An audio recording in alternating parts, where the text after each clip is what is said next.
for me, the place where it started was I had a very radical moment in my life when I really didn't know what to do.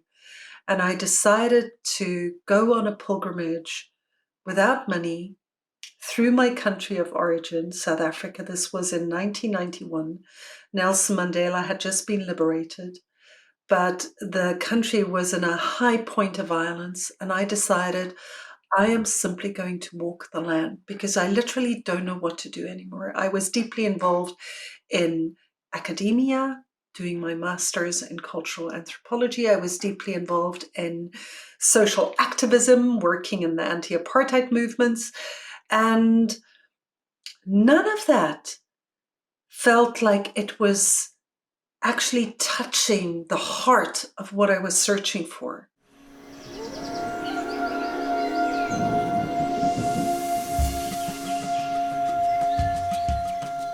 So welcome back to Green Planet, Blue Planet podcast. I'm here today with Kosha Jourbet. Welcome, Kosha. Hi, thank you. It's great to be here with you, Julian, and everybody who's listening. Yeah, you're calling in from Italy, is that right?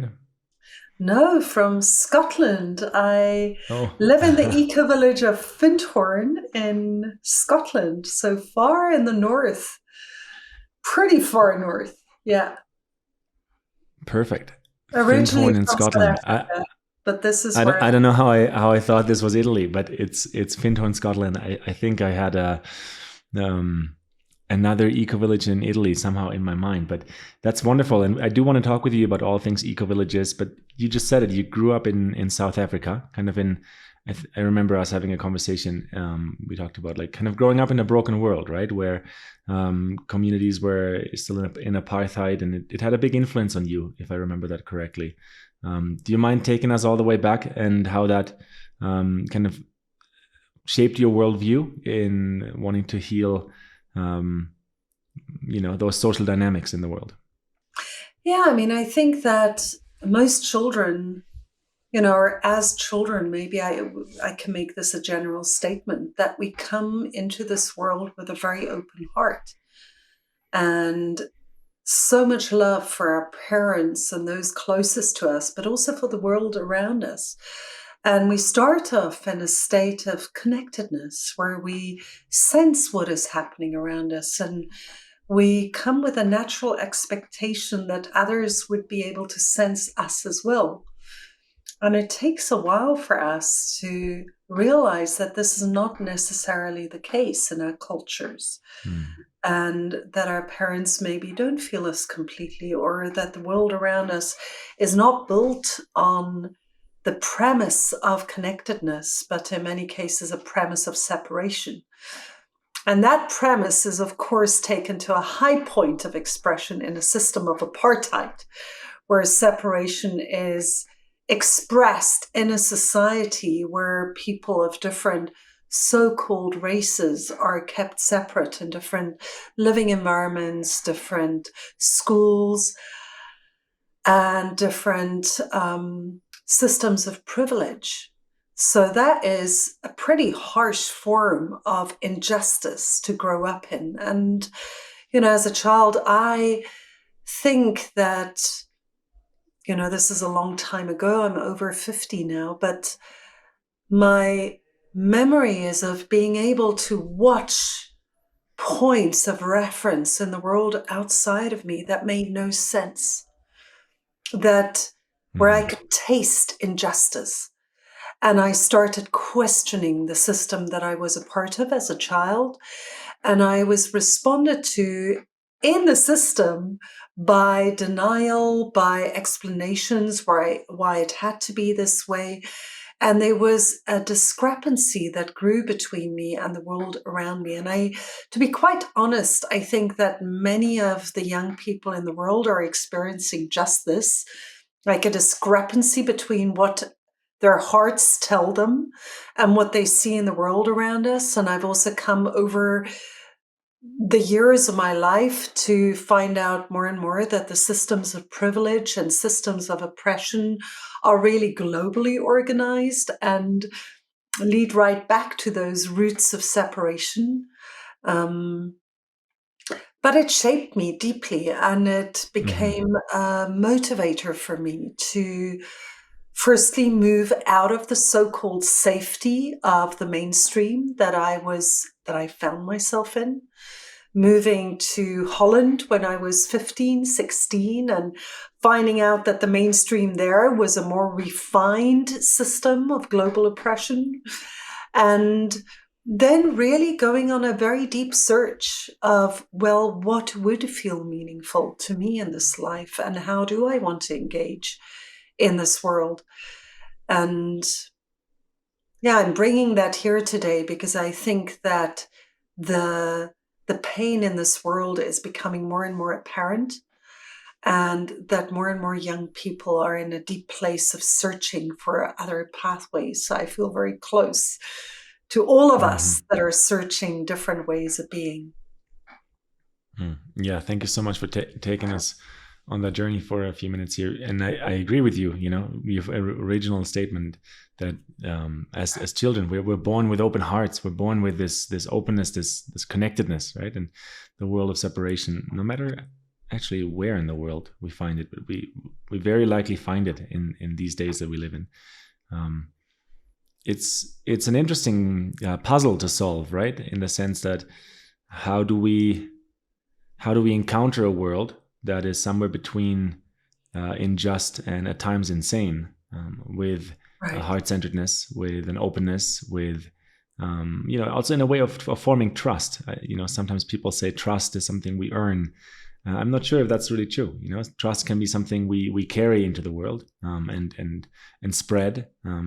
What's what's your thoughts on the process of trusting and creating that? Maybe I can ask, what's required for you to trust? Yeah.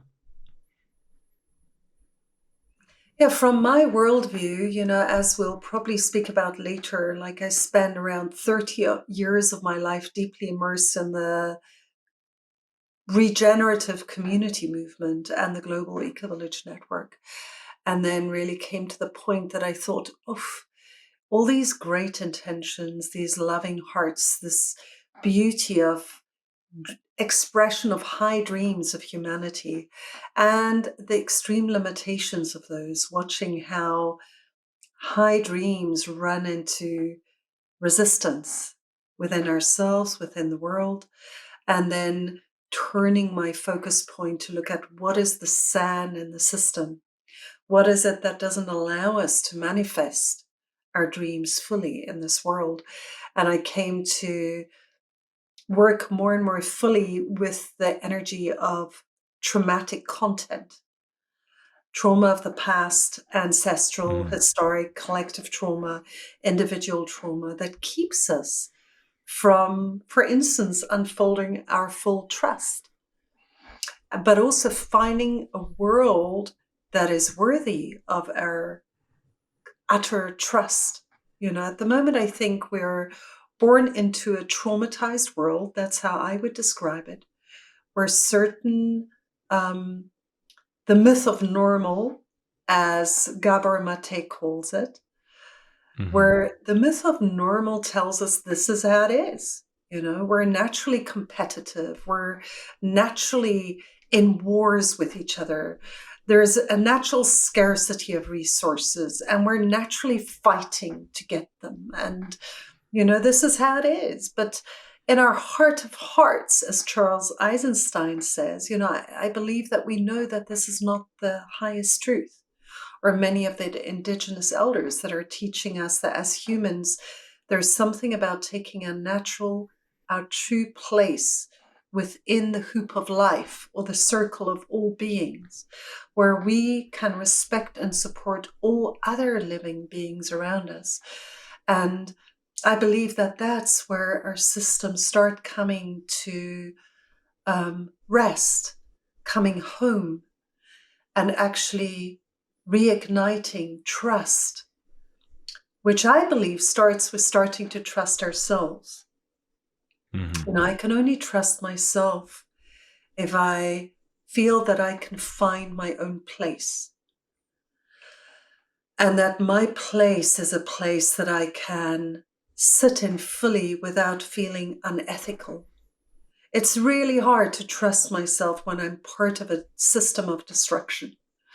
It's really hard. We have so many jokes still about the disease of humanity that has inflicted this planet, Mm-hmm. where many young people who are really wondering, how am I meant to be fully human at this time when I am so much searching for ways to go beyond the systems of destruction? And it feels like we can't get out of them. How do we get out of them? However we live our life, even when we're deeply part of regenerative communities, we will always be integrated and connected. So for me, growing trust or unfolding the inner trust is in a way the same movement as unfolding love, and coming home to myself. And for me, the place where it started was I had a very radical moment in my life when I really didn't know what to do. And I decided to go on a pilgrimage without money through my country of origin, South Africa. This was in 1991. Nelson Mandela had just been liberated, but the country was in a high point of violence. And I decided Mm-hmm. I am simply going to walk the land because I literally don't know what to do anymore. I was deeply involved in academia, doing my master's in cultural anthropology. I was deeply involved in social activism, working in the anti-apartheid movements.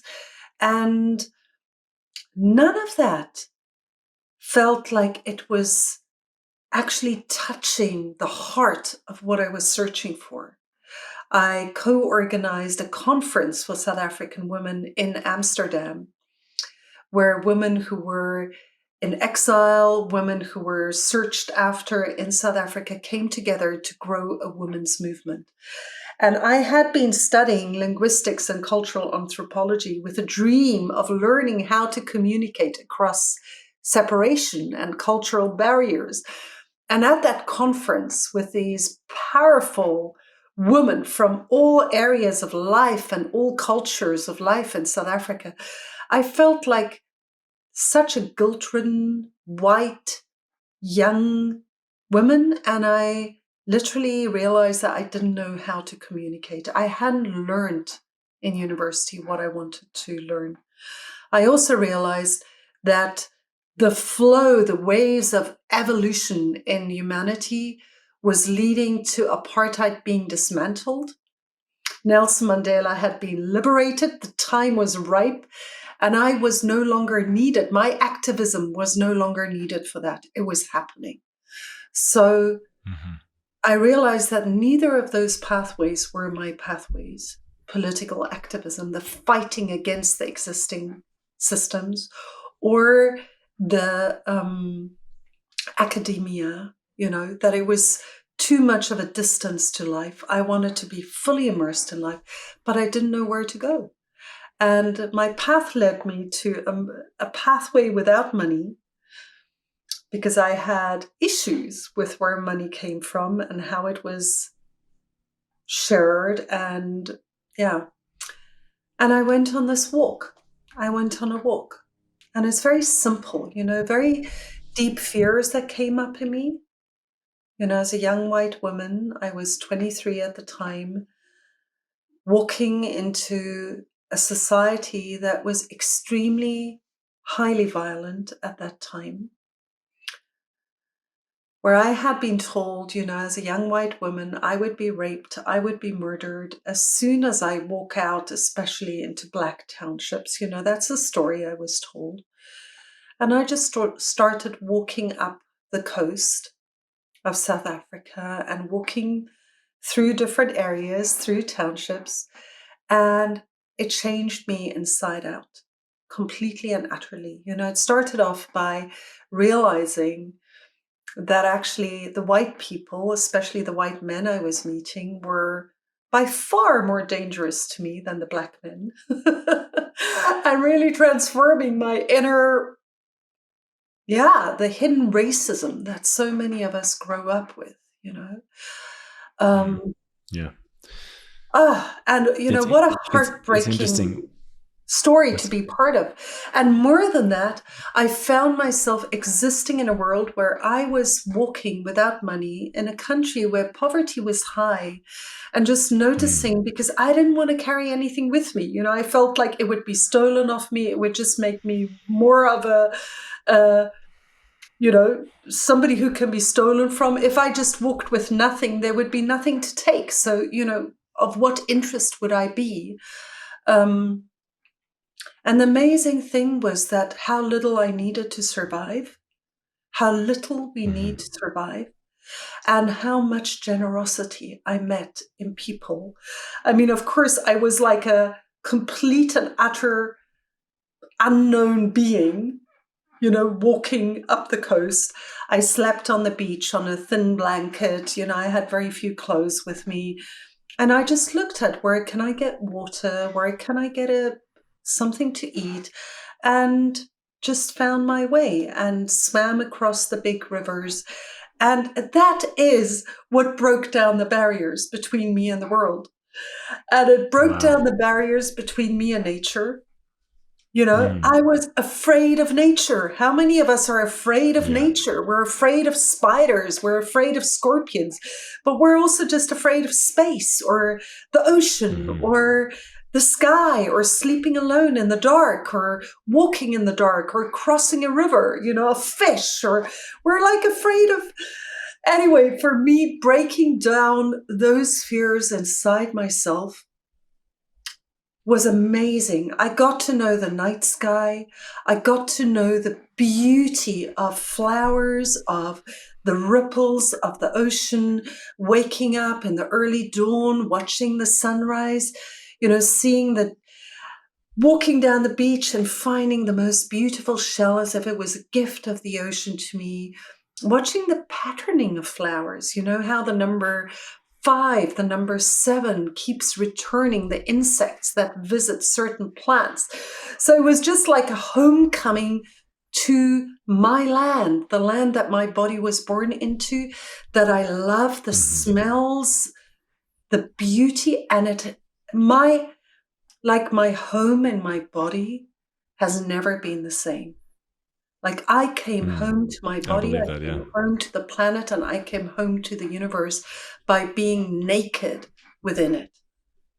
But the other thing was that I started coming home to other people, because I met people from all aspects of South African society that I started speaking to. And I had huge fears. You know, many of us walk with great anxieties and great fears about connecting to each other.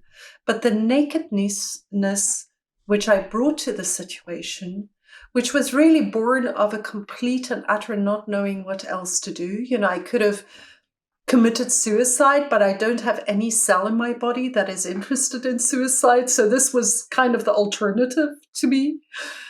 But it just brought me Facing all the back to fears. Yeah. life, and it brought me back to human community. But most of all, it brought me back to myself, and it reinstated a trust that, you know, much later in my life, I met an indigenous leader of the Maori in New Zealand, who told me that in her tradition, we do not need to earn a living. We do not need to earn a living, because simply by being born on the planet into a body, we have our earth right to be alive. And we need to respect this deeply in everyone else and in ourselves. And that how life is meant to be is that nature and the world and all systems create enough abundance for our living. And that there is no need to earn a living, you know. Yes, we can gift more to life and create more abundance, but I think it's something like that deep inner wisdom that came home to me.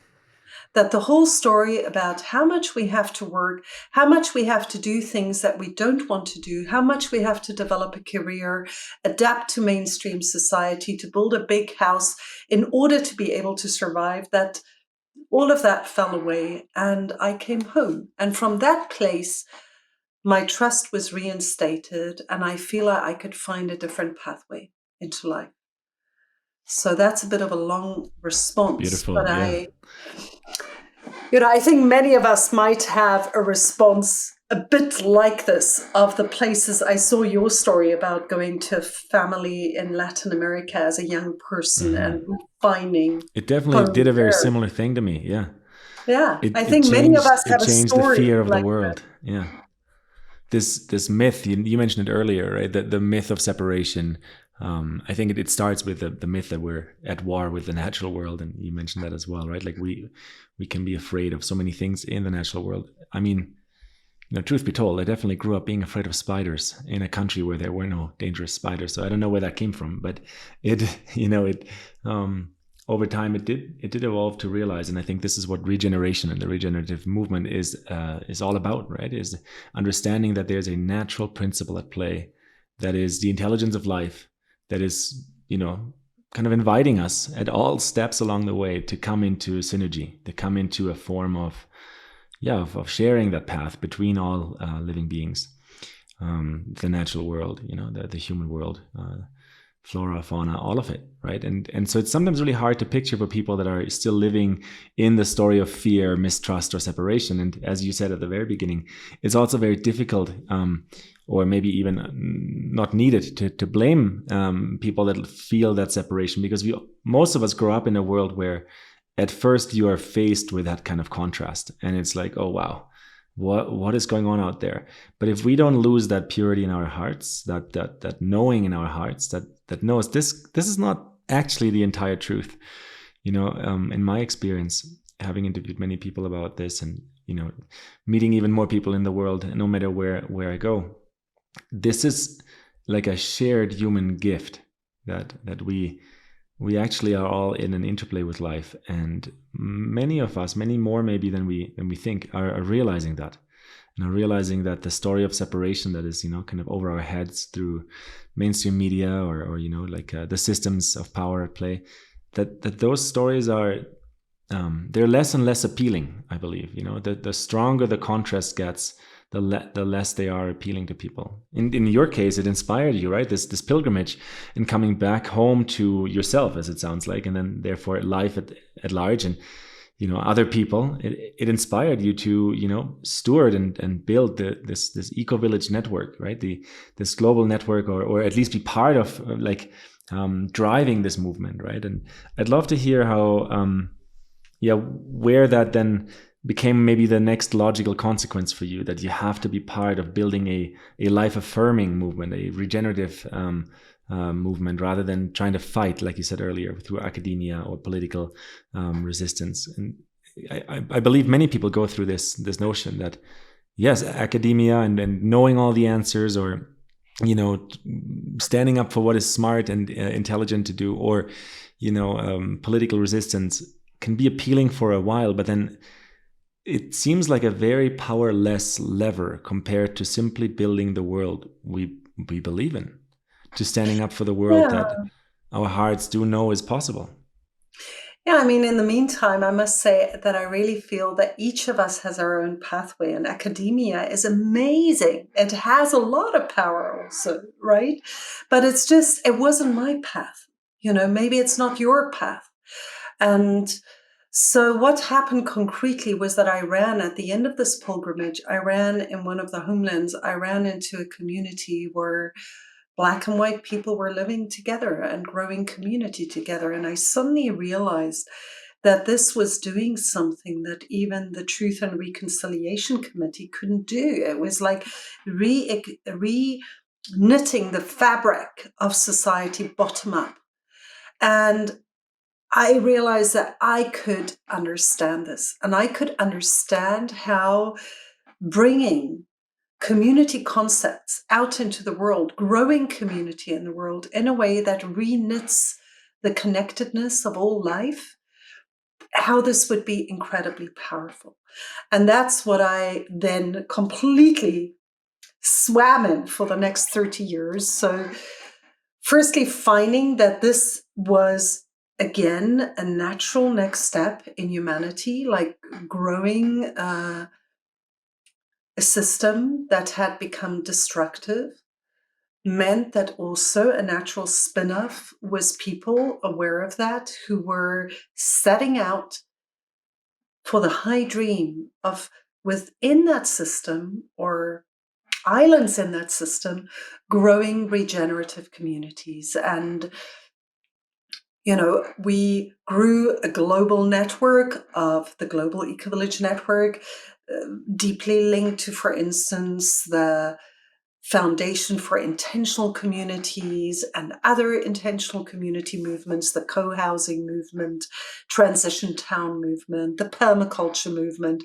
Amazing array of fantastic projects around the world with amazing leaders and founders and experts who have developed a huge skill set and toolkit for regenerative living on this planet. And, the whole thought that actually we can come to a place where we start listening to nature deeply.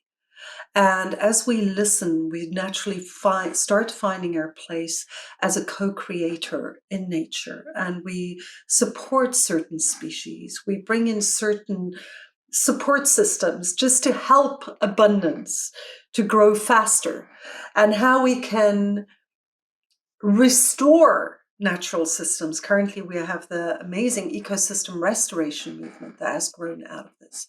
So enormously important and beautiful to watch. I've lived in different eco-villages where over a period of 10 years, 20 years of co-creating with nature, we just watch the species move in and the biodiversity explode, where on a planetary level, it's of course imploding. So we can absolutely reverse that process. And this is what many indigenous tribes have been doing for centuries, working. Yeah, I could say a lot more to that. And it's fascinating and it's amazing. And we've got currently such a rich array of people working on that.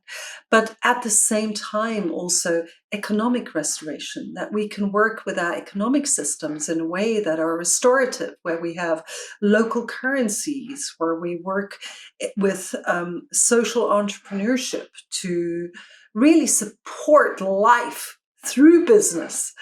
All of that is possible. And we grew that enormously.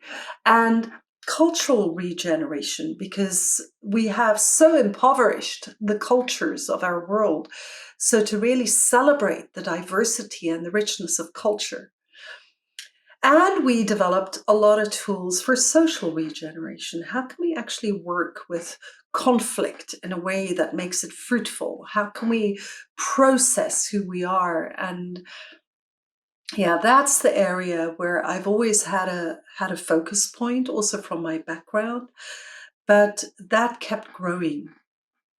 And I would say that in the eco-village movement, in the regenerative community movement, I feel like we have shared so many seeds that thousands and thousands of people, like we reached out, to 6 continents, to all continents in the global network. We have like outreach to over 6,000 communities around the world.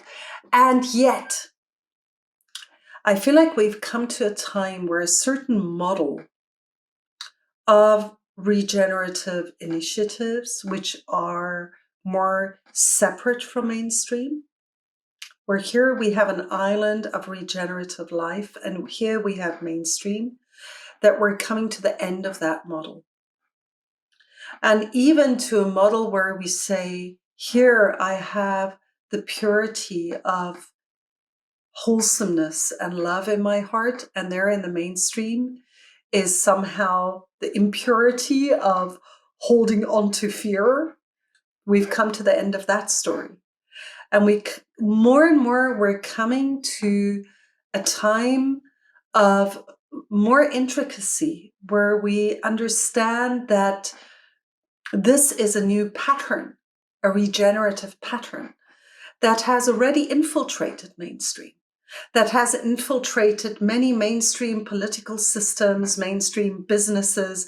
And very often now, some of the mainstream businesses are actually further ahead than some of the eco-villages and some of the technologies that they're bringing out into the world, right? Some of the political systems with citizens' assemblies have learned a lot from community movements and are bringing this out to more informed and inclusive democratic systems. Yeah. I'm not saying that our mainstream systems, what we can see on the surface, is very broken and very destructive. And it's painful to look at the world. But at the same time, I feel that we live at a time where a new inspiration is informing human beings on all places in the system. And conservative forces are informing human beings everywhere in the system. We find holding on to fears in the most exciting regenerative communities. We find innovation and downloading the future in some of the most conservative institutions of our world. So there's something about breaking the separation down. is falling apart. Yeah. Yeah.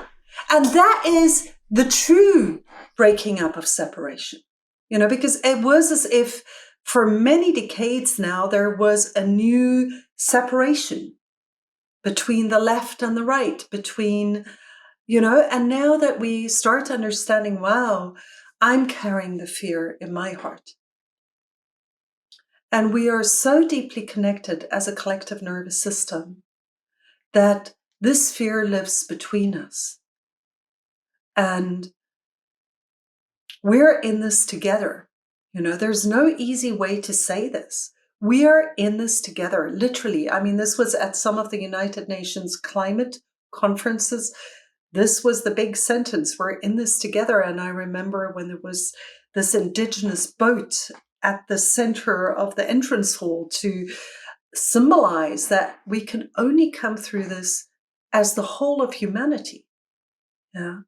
So how are we going to speak to each other? How are we going to reach out to each other across all divides, where regeneration comes back to sit at the heart of all aspects, and we don't give up searching for it in the most conservative governments or, oil companies.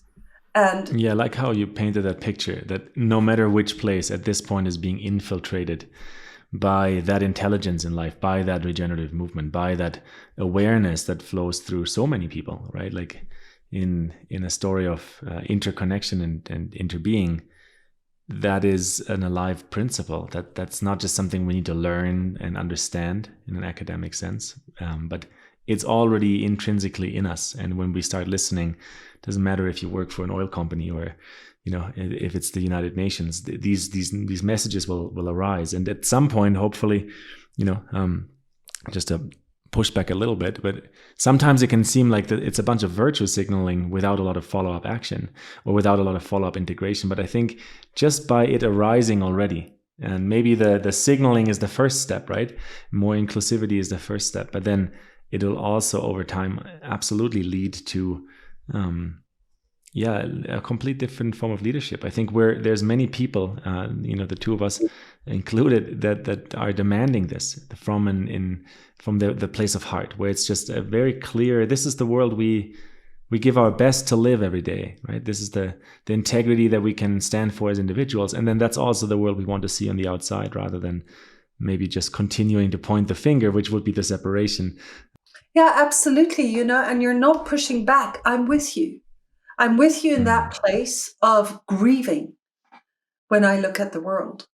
And I was part of the Paris climate agreements, and I am part of the global relationships which carry the pain of the past the pain of slavery, of colonialism, of racism, of unintegrated trauma from the past that doesn't allow us to manifest our high aspirations. So, I think the shift that I'm making in myself and that I'm working on at the moment through the organization that I'm leading at the moment, which is called the Pocket Project, creating pockets of healing for pockets of trauma, is really focused on collective restoration. So instead of ecosystem restoration, global restoration, like how do we restore our relatedness to each other, to the world we live in? And in order to restore our relationships, because it's our relationships that information flows come through. It's our relationships that collaboration emerges from and creativity can land in. And there is so much fear and so much past, unintegrated past that lives in the space between us, that this free information flow and the dance is very hard to realize, and I think all of us can experience this even in our most intimate love relationships, whether it's between men and women or, whatever form we live, but we notice in our most intimate relationships how hard it is to deeply trust and to build a healing relationship rather than a relationship where separation of the past keeps showing up. So that deep work of,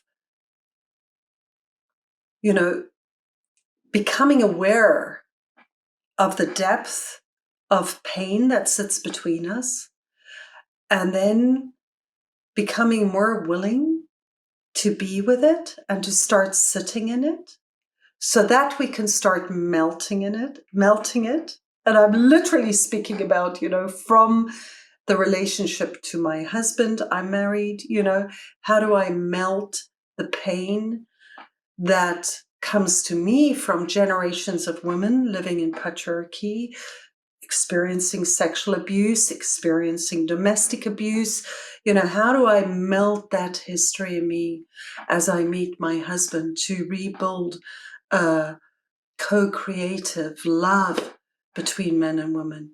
In my teams, how do I rebuild a relationship of trust and mutual celebration in teams, building on a history of power over and false hierarchies? And, how do I bring back healing into those spaces? As I work with people from different cultures, how do I bring the humility and the learning of being in a white privileged body to those interactions and start actually learning and healing in each interactions? And this is what I call a trauma-informed way of living, where I am aware that the space between us is not free.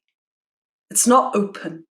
It's not just available to download the perfect future we all know is possible. There is sand in the system. And if I'm not willing to sit with the sand until it feels welcome enough to start melting, I cannot yet be part of the healing movement, the global healing movement for collective restoration. So, I hope this doesn't sound abstract, because for me, it's not abstract. It's an incredibly hopeful movement. And yeah, maybe I'll just leave it there and hand it back to you. Yeah, I loved every time in this episode when you went on one of those deeper shares. We're just scratching the surface with words usually, but I don't think it's abstract at all. I think we all can relate to that inner and outer kind of both trauma and also kind of this baggage we've inherited by being on this planet, which I don't think needs to stop us, but we're at a time in our human story where if we want to form more meaningful relationships, and relationships both with the natural world, with ourselves and with others, the pain, the fear, the epigenetic information from generations past, it will show up. It's part of the game. It's part of how we become better leaders. It's part of how we become better partners in business, in life, in love, in all of it, right? And so I don't think there's a single person who is actually fully present with themselves who can't relate in one way or other, no matter where you're from, which culture, which phenotype, no matter what body you're in. I think we can all relate about that. Where I think it gets really tricky is when those stories then are kind of when we keep it with the trauma rather than understand, okay, showing up for the trauma work and resolving that and resolving the shared grief, the shared pain about the state of the world. What does that liberate us to now do? Right? What does that free us up to then actually not just imagine, but live and make a next courageous, daring step forward? Because I do believe it takes courage and it takes a certain amount of daring to step forward in this world and not just to point fingers backward and yes, all of this was wrong in the past. And that's why today we live in destructive times or in pain. I think that's a learning curve that all of us individually have to reconcile. And culturally speaking, no matter where you're born, your cultural group usually has some form of reconciliation to do with another cultural group. It's just part of the human story, really. But in order to step forwards, that courage, right? And I mean, courage is probably a word related to the French word corps or like heart, right? It comes from the heart again. It's this stepping forward from the heart, and that's why I said earlier in this episode. If trust is just earned, we could probably always find a reason to mistrust others and say, you didn't quite earn this yet. But if trust comes, like you explained, Kosha, from a place of knowing oneself and knowing one's own relationship with the world and with others, both through the generations and through the grief and the trauma, as well as in the here and now, where we have conscious influence over, I think trust then enables us to have this power from our heart to step forward and mature in the process of being humans. I'd love to hear a little bit more from you there before we kind of wrap this episode, because I know this is a deep passion in you that has been born out of being so active in the eco-village movement, because you've seen it stop movements probably everywhere, right? Like great intentions, great words, and then the reality is humans meeting humans, and there's always some form of grief, some form of personality hiccup, some form of communication hiccup. What are some of those golden nuggets of what you've been learning that can help people tuned into this episode?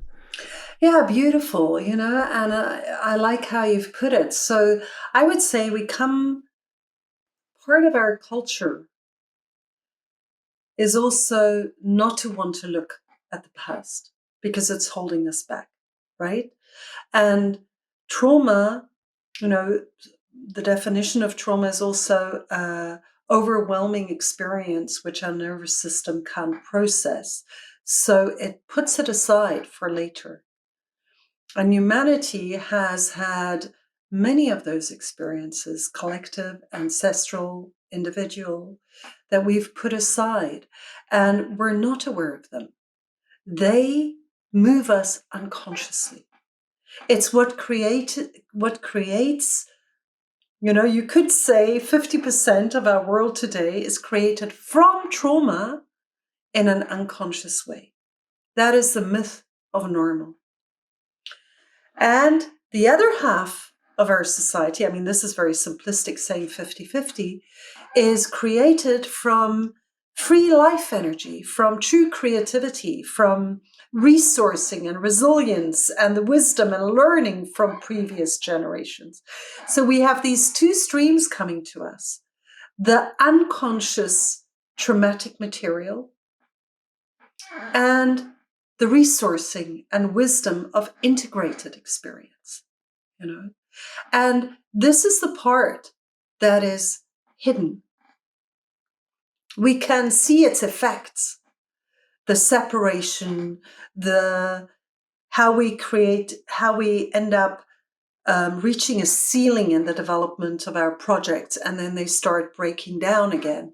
How we have great climate agreements, but we can't implement them globally as a global community.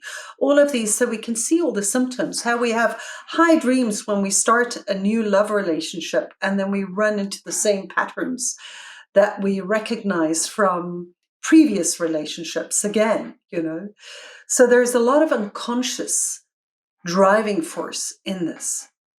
So courage is needed in both areas to move ahead and really allow I would literally say the highest light to guide us in whatever way we practice and in whatever way we align with that highest motivation and light within us. But also to allow and to me, we need often more courage to look at the darkness than the light, if we want to call it darkness and light. But to look at where the resistance are, where the difficulties are, and not look away and think this is just a difficulty in my way, but actually look at it with so much love and compassion that it has a chance to come home. And well said. Yeah. And in my experience, looking at the places that are most painful for me to look at are often the places where the deepest treasures lie. And where, it's like going into the darkness, into the dragon's den, where the dragon is protecting the true treasure, individually, collectively, ancestrally. There is so much treasure and so much energy to get there. And as Thomas Hübl, who I work with very closely, often says, there is a double whammy of energy that can be freed up here. There is the energy of needing to keep it unconscious, because in our society, in ourselves, we're using a lot of energy to keep things out of our awareness, what Otto Scharmer calls absencing. It's an active process. So liberating, and any of us who've done personal trauma integration work will have had an experience of that, how energy flows back to us and potential flows back to us, but also a constant holding away flows back to us, like the energy that we need to keep things frozen comes back to us, So a lot of energy flows back to us.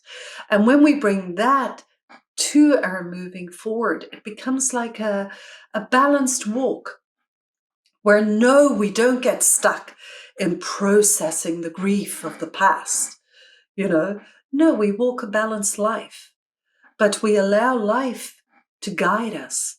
And that is maybe the deepest trust, that we trust life to bring us to the places where we run into difficulties, we run into resilience, and life invites us to look at the texture, the information within that resistance. Yeah. What are we meeting that seems like it's in the way, but it actually is the way? And on the other hand, the high inspiration and the high love and but that we walk a balanced path.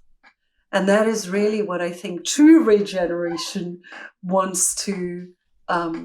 is asking from us. It's like if you're wanting to do ecosystem restoration, you can't just plant the beautiful flowers, you have to work in exploration. What are the pests that come in? What is the deep and solid composting processes that are needed? And only when I take both the beauty and the seeming ugliness of nature fully into my heart can I build regenerative ecosystems. And it's similar with human systems. There's a lot of hubris and archaeological matter that wants to be reintegrated and compost to create new soil for humanity to flourish on. So beautifully said. I really appreciate the both the absencing as well as the presencing, and kind of that the through line of of being fully with this entire process of life. If we want to again in more like the polarity, the light and the dark, right? So beautifully said, Kosha. I enjoyed this time with you and your insights. There's so much more from you and about you on the internet, TED Talks and work you do with people like Thomas Hübel, as you just mentioned, and and others. And so I encourage people to keep exploring and keep finding you and your work. And is there any call to action anywhere you would love to point people as we're finding an end to this episode today? Yeah, Something well, specific. I mean, I don't know when this will air, so I'm saying this. But, I really invite people to come to our website, pocketproject.org. And we're having ongoing every year. We have a fantastic collective trauma summit that we developed that more than 100,000 people participate in. So it's super rich. We're also developing now a climate consciousness summit, which runs in parallel to the UN climate conference, where we look much more deeply at, not just the trauma of separation from the world, but also what is truly happening. We use a method called global social witnessing to really be informed by what is happening on the front lines of climate change and listen to people on the ground at the climate conferences and much more, but also look at the traumatic nature of our responses to the climate crisis, both apathy and hyperactivation that we both see playing out. And we have a whole cycle of what we call international labs that are starting, where we look at specific areas of collective trauma and go on year-long journeys. We have free calls for people who want to gain more skills for trauma-informed living. And I just invite people to explore this and shake off your fear of looking into the darkness and find the joy of looking into the darkness, like I did on those beaches in South Africa many years ago, and find the treasure in the darkness that can really, I think, bring key learning for us as we move forward as humanity. And thank you, everyone. Thank you to you, Julian, and thank you to everybody who's listening for your heart and your engagement at this time. Thank you, Kosha. Thank you so much.